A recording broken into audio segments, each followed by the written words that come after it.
Data JOLTS Job Opening ternyata rilis dengan angka yang relatif lebih rendah, bahkan termasuk level terendah sejak bulan Agustus 2021.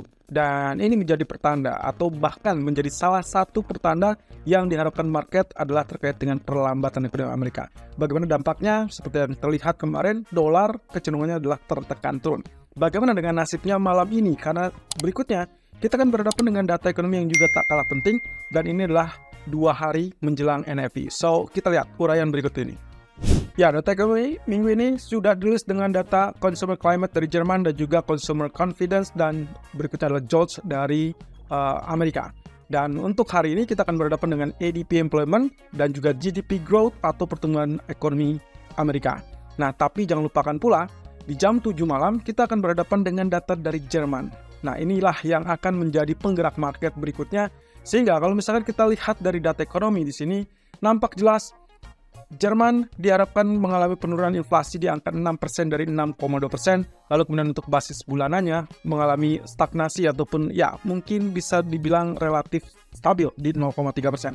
Tapi menurut informasi yang ada, kemungkinan kita akan melihatkan data tersebut relatif lebih rendah. Nah, bagaimana dampaknya? Tentunya kalau misalkan strong data aktual lebih besar dari ekspektasi, kemungkinan euro akan mengalami penguatan. Tapi kalau misalkan weak data alias aktual lebih rendah daripada ekspektasi, kemungkinan kita akan melihat pelemahan dari sisi euro USD.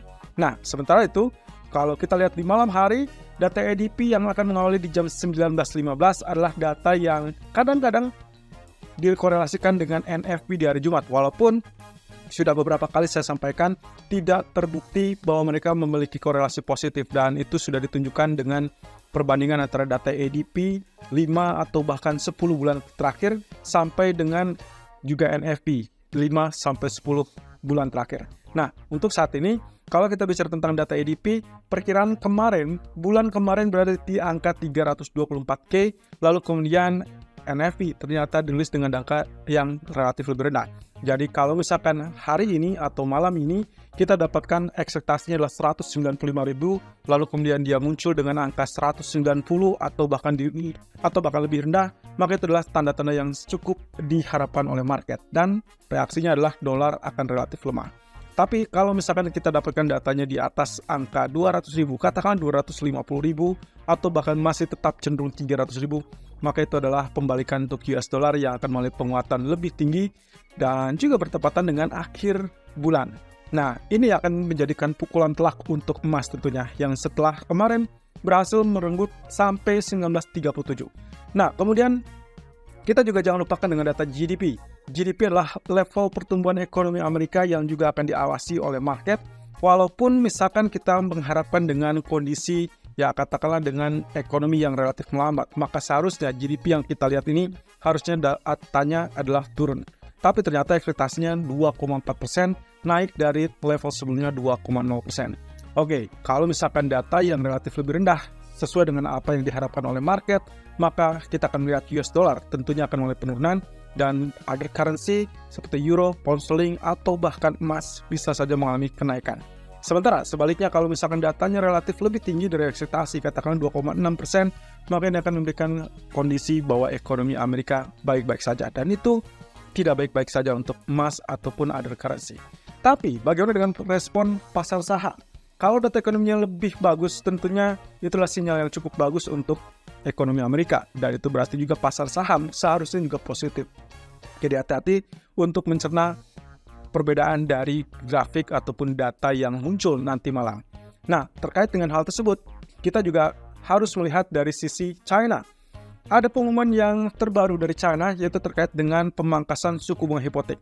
Sebetulnya ini sudah sempat dirilis kemarin, dan diharapkan kemarin atau lebih tepatnya di hari Selasa untuk diumumkan, tapi sayangnya tidak juga diturunkan. Nah, ini berarti kemungkinan hari ini atau di hari Rabu, entah di siang hari, entah di malam hari, kita mungkin saja menantikan apakah mereka akan tetap melakukannya atau tidak. Menurut rumor, Bank BUMN diharapkan akan memangkas sebagian besar hipotek yang ada sekitar 38,6 triliun yuan. Dan ini senilai 5,3 triliun dari US dollar. Dan kita akan lihat di sini, posisinya adalah kebijakan yang diusung oleh PBOC atau Bank Sentral. Bagaimana dengan nasib dari stimulus fiskal? Sampai saat ini kita belum dapatkan arahan. Jadi kita masih melihat sepertinya Hang Seng mengalami kenaikan, tapi juga kemudian kembali turun, tapi kemudian besoknya dia dapat gap up lagi, tapi kemudian dia lesu kembali. Dan inilah yang harus dilihat secara dinamika. Jadi kemungkinan potensinya apapun yang dilakukan oleh PBOC sebetulnya tidak cukup karena market masih tetap menantikan stimulus fiskal tersebut. Jadi tetap waspada segala kemungkinan yang bisa terjadi terkait dengan China. Di sisi lain, kabar terbaru dari China adalah terkait dengan permintaan dari bahan bakar.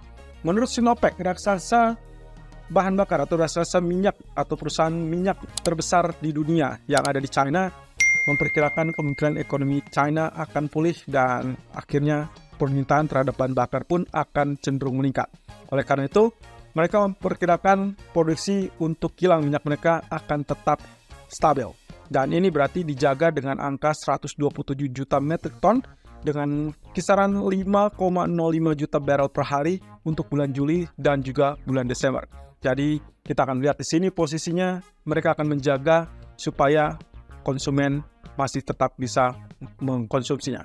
Dan kalau misalkan lihat seperti ini, berarti harusnya ini adalah kabar yang positif untuk crude oil, di mana tingkat permintaan yang relatif stabil atau relatif meningkat dengan disertai dengan kebijakan OPEC yang membatasi ataupun memangkas produksi, maka kita akan lihat supply versus demand yang akan terlihat di sini mendorong harga minyak. Dan sampai saat ini, crude oil sudah bergerak ke 81.40-an dan kita berharap angka 83 atau bahkan 84 mulai bisa ditembus. Apakah itu bisa terjadi? Selama misalkan dukungan secara fundamentalnya memungkinkan, maka kita bisa lihat 83, 84 tersebut akan muncul dalam waktu dekat. Tapi, apakah dia akan tembus atau tidaknya, semua akan bergantung kembali kepada posisi US dollar, di mana kita dalam 3 hari ke depan, hari ini sampai hari Jumat, masih dihantui, dibayangi dengan data ekonomi yang juga akan sangat sensitif untuk para pelaku pasar. Di sisi lain, tanda-tanda ekonomi Amerika yang melambat terlihat dari data lowongan pekerjaan Amerika yang anjlok ke level terendah sejak bulan Maret 2021. Kemudian dengan data consumer confidence yang juga turun dari level tertingginya bulan Juli. Jadi kedua tanda-tanda inilah yang membuat kenapa US dollar tadi malam mengalami penekanan. Dan tentunya dengan melemahnya ekonomi, diharapkan Fed tidak mempertimbangkan untuk menaikkan di bulan September dan semuanya tinggal bergantung kepada bulan November. Tapi kemudian data-data ekonomi akan menjadi barang bukti yang sangat diperlukan oleh Fed tentunya untuk menentukan sikap dan apa yang akan dilakukan di pertemuan November berikutnya. Jadi September menahan, November bisa saja menaikkan suku bunga seperti apa yang dilakukan atau yang ditunjukkan dari proyeksi dot-plot di bulan Juni yang lalu. Nah, pertanyaan berikutnya adalah setelah nanti malam kita akan melihat dengan data ADP dan juga data GDP, maka hari Jumat praktis kita akan langsung fokus dengan data NFP. Tapi penggerak pasar untuk malam ini jangan lupakan inflasi Jerman dan juga ADP dan GDP Amerika.